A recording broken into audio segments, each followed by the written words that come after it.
and good morning, my dear students. How are you all? I hope you all are fine in your home. So, dear students, last Monday को हमने हमारा हिंदी का chapter पढ़ा था, तो आज है हमारी टर्न हिंदी ग्रामर की. ओके, तो हिंदी ग्रामर में लास्ट वीक हमने पढ़ा था हमारा 8th चैप्टर. कौन सा था? सर्वनाम. ठीक है, और आज हम पढ़ेंगे हमारा 9th चैप्टर हिंदी ग्रामर का, और ये है आपका विशेषण, एडजेक्टिव. ओके, देखो बेटा, सिंपल थिंग ये है कि विशेषण का मतलब ही क्या होता है? विशेषता. क्या होता है? विशेषता. किसी भी चीज की विशेषता बताने वाले शब्द को क्या कहते हैं हम? विशेषण. और स्पेसिफिक डेफिनेशन इस तरह से बनेगी इसकी कि संज्ञा व सर्वनाम की विशेषता बताने वाले शब्दों को विशेषण कहते हैं. ओके, एक बार फिर से रिपीट करिए डेफिनेशन. संज्ञा व सर्वनाम की विशेषता बताने वाले शब्दों को विशेषण कहते हैं. ओके, देखिए विशेषण के कितने टाइप्स होते हैं? 5. How many type? 5 टाइप्स होते हैं. देखिए बेटा, ध्यान से सुनना आप हर चीज को, बिकॉज मैंने लास्ट टाइम आपको जब सर्वनाम पढ़ाया था तो मैंने एक एक चीज को बहुत अच्छे से एक्सप्लेन किया था. इवन जब गूगल मीट का टाइम आया तो बहुत सारे स्टूडेंट्स कंफ्यूज थे. मैं इतना अच्छे से आपको यहाँ पे स्लोली इसीलिए एक्सप्लेन करती हूँ ताकि आपको ज्यादा कंफ्यूजन न हो. और बेटा, जब वीडियो में मैं इतने अच्छी तरह से एक्सप्लेन करती हूँ तो आप इस वीडियो को ही अच्छे से देखिए ताकि आपको बाद में इतना कंफ्यूजन न रहे, है ना. तो फिर बाद में जब मैं ये बता देती हूँ कि निजवाचक क्या है, तो उसके बाद आप बार बार गूगल मीट पे ये पूछते हो कि मैम निजवाचक, तो you can hear the video. No, आप वीडियो को अच्छे से सुने ताकि आपको सारी प्रॉब्लम्स वहीं सॉल्व हो जाए. और गूगल मीट पे फिर आपको थोड़ा बहुत कोई डाउट हो तो आप जरूर पूछे. ओके, तो प्लीज आप हर चीज को ध्यान से सुनिएगा. ओके, तो देखिए विशेषण के कितने टाइप्स होते हैं? 5. सबसे पहले तो हम ये देखेंगे, विशेषण की डेफिनेशन पढ़ ली है हमने. उसके बाद अब आते हैं हम विशेषण के टाइप्स पे. देखिए बुक्स में लेसन बहुत बड़ा है, बहुत चीजें हैं, लेकिन यहाँ पर मैं आपको वही पढ़ाऊंगी जो आपको चीज सीखनी है या एक्सप्लेन करना है. ओके, क्योंकि ये टेक्स्ट बुक तो है नहीं कि मैं पूरा चैप्टर रीड करूँ, तो जो चीजें सीखनी है हम वहीं पर ध्यान देंगे. 5 टाइप्स. पहला है आपका गुणवाचक. देखिए गुण का मतलब क्या होता है बच्चों? ध्यान सुनिए. गुण का मतलब होता है क्वालिटी. किसी भी इंसान की क्वालिटी उसका गुण कहलाता है. ओके, जैसे इंसान काला है उसकी क्वालिटी, इंसान गोरा है उसकी क्वालिटी, वो बहुत होशियार है दैट इज हिज क्वालिटी, और इंसान बहुत सुंदर है उसकी क्वालिटी, लंबा है क्वालिटी, छोटा है क्वालिटी. सारी जो इंसान के अंदर गुण होते हैं वो सब उसकी क्वालिटी होती है. तो ये सब क्वालिटी ही और वो सब गुण ही कौन सा विशेषण कहलाता है? उसका गुणवाचक विशेषण. देखिए ध्यान से सुनिए, मैं पढ़ रही हूं अब यहाँ पर आपको. जो विशेषण संज्ञा और सर्वनाम के गुण, दोष, रंग, आकार और दशा आदि का बोध कराते हैं उन्हें गुणवाचक कहते हैं. जैसे देखिए कोई इंसान गुण क्वालिटी, दोष यानी उसकी खराब क्वालिटी, रंग काला गोरा कोई भी हो सकता है, आकार छोटा बड़ा, या दशा कैसी दशा? बूढ़ा, जवान, छोटा, मोटा, है ना, कोई भी. ये सारे की सारी क्वालिटी गुणवाचक में आती है. तो देखिए यहाँ पे एक दो एग्जाम्पल भी है, जैसे कि यहाँ पे दे रखा है कि काली पतंग. देखिए बेटा, पतंग जो है ये है संज्ञा. संज्ञा मतलब कोई भी चीज होती है, थिंग होती है, वो संज्ञा कहलाती है. और संज्ञा की ये है विशेषता कि पतंग हमारी कैसी है? काली है. ओनली पतंग होती तो वो वहां पे कोई भी विशेषण नहीं होता. तो पतंग कैसी है? काली है. हमें समझ में आ रहा है कि काली पतंग का रंग कैसा? काला है. तो यहाँ पर ये इसकी क्वालिटी हो गई. तो इसमें कौन सा विशेषण हो गया? गुणवाचक विशेषण. ओके, जैसे देखिए यहाँ पे सफेद घोड़ा. देखो घोड़े तो बहुत सारे होते हैं, है ना. घोड़ा जो है वो संज्ञा शब्द है, और संज्ञा की इसकी विशेषता क्या है? सफेद. कि घोड़ा किस रंग का है? सफेद रंग का है. तो ये इसका गुणवाचक विशेषण है ना. विशेषण तो ये है सफेद, लेकिन कौन सा? गुणवाचक, यानी कि क्वालिटी है इसके अंदर. ओके, फिर एक दो एग्जांपल और आपकी बुक में दे रखे हैं, जैसे कि वह भला आदमी है. अब आदमी तो बहुत सारे होते हैं, लेकिन हम स्पेशली किसी के लिए बोलते हैं कि वह भला आदमी है, तो उसकी क्वालिटी कैसी है? कि वो भला है. तो क्वालिटी जिसके अंदर होती है ना, स्पेशली कोई क्वालिटी होती है ना, तो वो कौन सा विशेषण होता है? गुणवाचक विशेषण. ओके बेटा, तो ध्यान से. बस अब आप मुझसे गुणवाचक के बारे में और नहीं पूछोगे क्योंकि मैंने एक्सप्लेन किया है आपको. देखिए गुणवाचक का मतलब होता है जिसके अंदर कोई क्वालिटी होती है, कोई गुण होता है, उसको गुणवाचक विशेषण कहते हैं. जैसे देखिए पतंग अगर काली है तो ये काली इसका गुणवाचक विशेषण है. घोड़ा अगर सफेद है, अगर यहाँ पे काला घोड़ा भी होता तो भी बात वो होती है कि घोड़ा कैसा है, काला है ना, घोड़ा कैसा है, सफेद है, आदमी कैसा है, भला है। तो जिसके अंदर भी क्वालिटी होती है वो गुणवाचक विशेषण। ओके, नेक्स्ट देखिए ये बेटा यहाँ पर आके ये देखिए, ध्यान से देखिए, यहाँ ये सारे है ना, यहाँ पे दे रखे आपके गुण, दोष, रंग, आय, समय, स्पर्श, आकार, स्थान, दिशा, पदार्थ, सब ये जितने भी वर्डिंग है यहाँ पर, ये जितने भी वर्ड है, ये जब वर्डिंग्स आते हैं सेंटेंस के अंदर तो उसमें गुणवाचक विशेषण ही होता है। तो यहाँ पर ये आप थोड़ा सा पढ़ लीजिएगा। ओके, तो एक बार पढ़ोगे तो आपको अच्छे से समझ में आ जाएगा कि क्या क्या गुण होते हैं। ओके, किसी भी व्यक्ति में किसी भी रंग कैसे होते हैं, दोष कैसे, समय, आकार, दिशा, पदार्थ आदि, ये सब जो क्वालिटीज होती है वो कौन कौन सी होती है, तो एक बार पढ़ लेना, रीडिंग कर लेना। नेक्स्ट है आपका परिमाणवाचक। परिमाणवाचक देखिए बेटा, परिमाण का आज आप मीनिंग समझ लीजिए, क्योंकि अभी आप you are in the 5th class, और जैसे जैसे आप आगे जाओगे 6, 7, 8 हर बार आपको आपके आगे ये चीजें आएगी ही आएगी। तो एक बात समझ लीजिए, परिमाणवाचक जहां पर भी आए वहां पर आपको सिर्फ ये देखना है कि जैसे मेजरमेंट जानते हो आप, नाप, साइज, जैसे हमको अपनी ड्रेस सिलवानी है तो हम अपना क्या देंगे, मेजरमेंट देंगे, अपना नाप देंगे। जैसे हमें स्टिच करवाना है, अपना शर्ट स्टिच करवाना है, तो शर्ट स्टिच करवाने के लिए हम क्या देंगे, टेलर को मेजरमेंट, नाप देंगे। ठीक है, फिर या जैसे घर में हमने बोल दिया मम्मी को कि मम्मी मेरे दूध पीने की इच्छा है, तो आपने बोल दिया आपको कितना दूध पीने की इच्छा है, आप क्या मम्मी को क्या बोलोगे, 1 गिलास दूध पीने की इच्छा है, तो मम्मी 1 गिलास दूध ले आओ।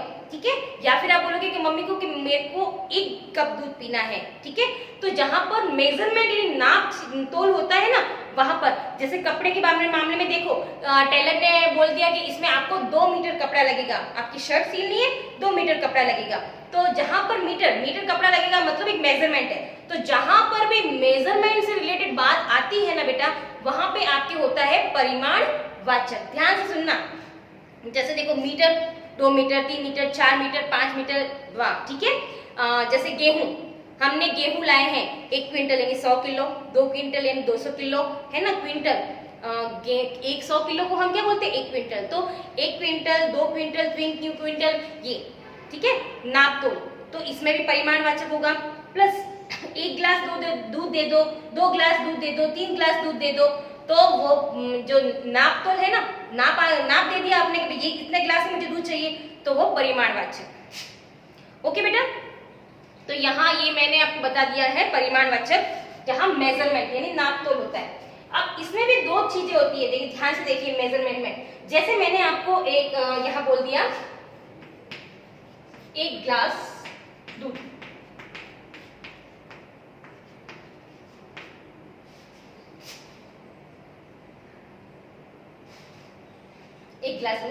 यहां मैंने लिख दिया मुझे 1 गिलास दूध पीना है, यहाँ के समान ही रहा इसलिए मैंने इसे लिख दिया 1 गिलास दूध। फिर यहाँ पर मुझे थोड़ा दूध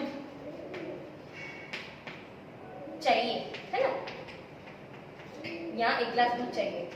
देखिए ध्यान से देखिएगा बेटा, ये मैंने ऐसे लिखा है आपको समझाने के लिए, यहाँ लिखा है 1 गिलास दूध चाहिए, है ना, then this is the fix, कितना दूध चाहिए आपको, 1 गिलास, 1 गिलास। ओके, यानी इसका जो माप है वो फिक्स है 1 गिलास। बट यहाँ देखिए मुझे थोड़ा सा दूध चाहिए, अब यहाँ लिखा हुआ है थोड़ा सा, अब थोड़ा सा मतलब कितना, अगर आपको किसी ने बोल दिया कि मुझे थोड़ा सा दूध लाके दो, तो आप एक बार तो सोचो कि थोड़ा मतलब कितना, एक छोटी सी कटोरी या एक छोटा सा कप या एक छोटा सा ग्लास या एक छोटा सा जग, कितना दूध, तो थोड़ा से हम ये अंदाजा नहीं लगा सकते कि कितना एग्जैक्ट कितना चाहिए। तो जहां पर एग्जैक्ट नहीं होता है वहां अनिश्चित होता है यानी अनफिक्स, और जहां पर भी माप जो होता है फिक्स होता है वहां पर होता है हमारा फिक्स। ओके, लास्ट वीक हमने जब ग्राम में सर्वनाम पढ़ा था तो मैंने यही चीज आपको बताई थी, एक तो निश्चित और एक अनिश्चित, कि निश्चित में बेटा क्या होती है, श्योरिटी होती है यानी फिक्स होती है, और अनिश्चित में क्या होता है, श्योरिटी नहीं होती यानी फिक्स नहीं होता है। तो सेम थिंग यहाँ पर भी है कि निश्चित में जो है हमारे माप जो होता है, क्वांटिटी जो होती है वो फिक्स होती है, और अनिश्चित में हमारी कोई क्वांटिटी फिक्स नहीं होती यानी कोई भी माप फिक्स नहीं होता है। जैसे देखिए टेलर ने आपको बोल दिया कि शर्ट को सिलने के लिए थोड़ा कपड़ा मतलब ज्यादा कपड़ा चाहिए, ठीक है। तो ज्यादा कपड़ा चाहिए मतलब ज्यादा मतलब कितना, 4 मीटर, 6 मीटर, 10 मीटर या 15 मीटर, 20 मीटर, हमको नहीं पता ज्यादा कितना। और अगर टेलर ने आपको बोल दिया कि शर्ट सिलने के लिए आपको 2 मीटर कपड़ा चाहिए, तो आपको पता है कि 2 मीटर कितना होता है, आप वहां मार्केट से 2 मीटर कपड़ा नाप के ले आओगे, तो वो होगा निश्चित। और ज्यादा कपड़ा चाहिए तो ज्यादा में फिक्स नहीं है कितने मीटर है, नाम कोई मीटर का माप तो बताया नहीं उसने, तो वो किसमें आएगा, अनिश्चित। तो परिमाणवाचक में निश्चित और ये होता है अनिश्चित, यहाँ फिक्स और यहाँ अनफिक्स। ओके, देन नेक्स्ट, ये मैंने आपको ऑलरेडी एक्सप्लेन कर लिया है, निश्चित और अनिश्चित। अब आगे चलिए, थर्ड है आपका संख्यावाचक विशेषण। यहाँ आपको नीचे अगर दिख ही रहा होता है तो मैं यहाँ ऊपर लिख लेती हूँ।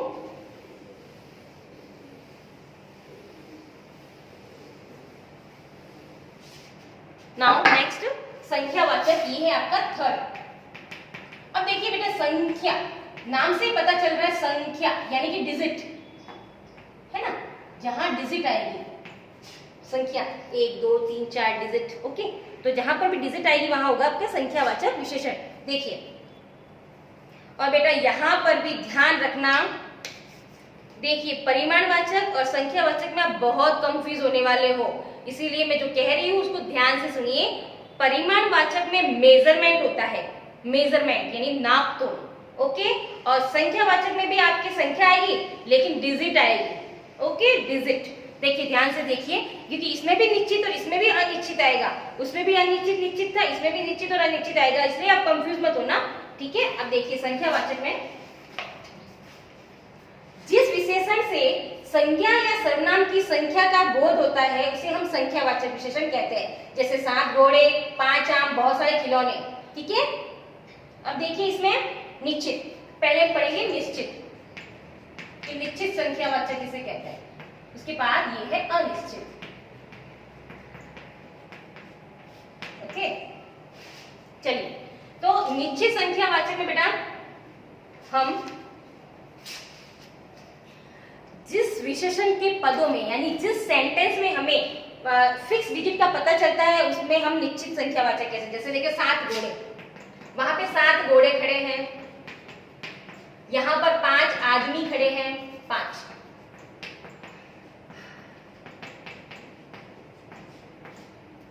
ओके, देखिए है ना, परिमाणवाचक में बेटा कोई चीज यानी थिंग होती है ना, जिसको हम खरीदते हैं। जैसे मीटर, कपड़ा हुआ, चीनी हुई तो 2 किलो हुई, गेहूं हुए तो क्विंटल हुए, लाइक दिस। ओके, लीटर हुआ तो 2 लीटर तेल। तो मेजरमेंट, माप तोल, जो हम मार्केट में खरीदने जाते हैं, है ना बेटा। और जो संख्यावाचक में क्या होता है, किसी भी वस्तु नहीं, प्राणी होगा, है ना, देखो 5 आदमी, तो डिजिट आएगी, डिजिट पे ध्यान देना, डिजिट आएगा वो संख्यावाचक होगा। तो 7 घोड़े, 5 आदमी। ओके, इस तरह से ये निश्चित है। अब निश्चित हो गया ना, फिक्स हो गया ना, 7 घोड़े, 7 ही घोड़े हैं, 8 तो हो नहीं सकते। फिर यहाँ पर 5 आदमी है, तो ये भी फिक्स है कि 5 है। ओके, देन नेक्स्ट अनिश्चित। अब अनिश्चित में देखिए क्या होता है, कई लड़के, जैसे देखिए यहाँ पर कई घोड़े लिख ले, मैं अगर कई घोड़े लिखती हूँ, ठीक है, तो यहाँ डिफरेंस देखिए, 7 घोड़े यानी कि फिक्स डिजिट यानी 7 है, यहाँ कई घोड़े। कई घोड़े से मतलब है कि 7 भी हो सकते हैं, 10 भी हो सकते हैं, 12 भी हो सकते हैं, 20 भी हो सकते हैं। तो यहाँ पे कोई फिक्स नहीं है, तो ये अनिश्चित संख्यावाचक। जैसे देखिए अरबों तारे, अब पता नहीं कितने अरबों तारे लिखा है यहाँ पे, पर अरबों में कोई डिजिट फिक्स नहीं है कि कितने अरब है, 1 अरब है, 2 अरब है, 3 अरब है, पता नहीं है हमें, इसलिए यहाँ पे फिक्स नहीं है। यहाँ पर अगर श्योरिटी हो तो 5 अरब लिखा हुआ हो तो यहाँ पे हमें श्योरिटी होती है कि ये निश्चित संख्यावाचक है। और जहाँ पे हम फिक्स नहीं होता है कि पता नहीं डिजिट कितनी है, वो हमें नहीं पता, सिर्फ हमको ये पता है कि अरबों तारे हैं, तो यहाँ पर कौन सा हो गया, अनिश्चित संख्यावाचक। ओके, तो इस तरह से ये हमारा संख्यावाचक विशेषण। नेक्स्ट है आपके सार्वनामिक, ये बहुत इजी है वैसे। सार्वनामिक, इसमें आपको कुछ वर्ड्स होते हैं जैसे वह, वे, ये भी है आपको, देखो यहाँ पर ये देखो ब्रैकेट्स में आपको दे रखे हैं, ये 4 वर्ड्स हैं यहाँ पे, वह, यह, वे और ये और ये 4। इन चारों से शुरू होने वाले वर्ड सेंटेंस को क्या कहते हैं हम, सार्वनामिक। देखिए जितने भी ये सेंटेंस शुरू होंगे ना उसमें ये जो वर्डिंग है वो सबसे आगे आएंगे, तो इजीली आप पहचान पाओगे कि सार्वनामिक है। है ना। जैसे कि देखिए वह लड़का है, ठीक है, पहला ही वर्ड आएगा शुरुआत वाला, तो सिर्फ 4 वर्ड याद रखिए, वह, वे, ये और यह। इन चारों से शुरू होने वाले सेंटेंस को हम सार्वनामिक विशेषण कहते हैं। ओके, जैसे वे सब घोड़े हैं, ठीक है, ये भी वे से स्टार्ट हुआ। ये के लिए ये लड़कियां गा रही है, तो ये से स्टार्ट हुआ, ठीक है। और यह लड़की नाच रही है। कुछ भी सेंटेंस आप बना सकते हो, बस शुरू के लिए बस आपको यह ध्यान रखना है कि सेंटेंस के शुरू में ही ये 4 वर्डिंग जहां भी आते हैं वहां पे सार्वनामिक विशेषण है। ओके, फिर नेक्स्ट आपके लास्ट जो है वो है व्यक्तिवाचक विशेषण। यहां मैं रुक करके यहां लिख देती हूँ व्यक्तिवाचक।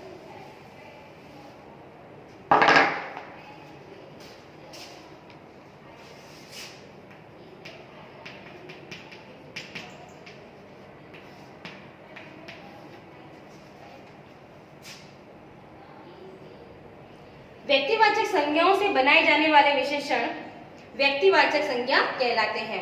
देखिए बेटा, व्यक्तिवाचक संज्ञा क्या होती है, जैसे आपको पता है, आप इंग्लिश में जब आर्टिकल्स पढ़ते हो उसमें द का यूज पढ़ते हो, तो द का यूज कहाँ होता है, जहाँ मोस्ट पॉपुलर थिंग्स आपके सामने होती है, या जैसे कि वर्ल्ड में कोई चीज एक ही होती है और बहुत ज्यादा फेमस होती है, तो वहां आप द का यूज करते हो।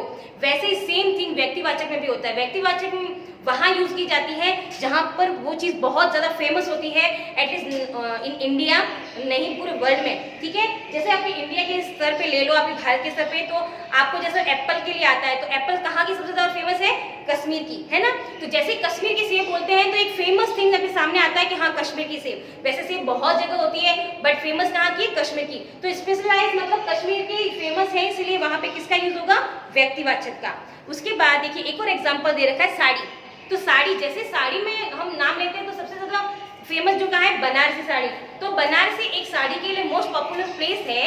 तो वैसे ही व्यक्तिवाचक संज्ञा में क्या होता है कि किसी न किसी चीज के लिए वो बहुत ही ज्यादा फेमस होती है कोई एक चीज, तो वो व्यक्तिवाचक संज्ञा में आती है ना बेटा।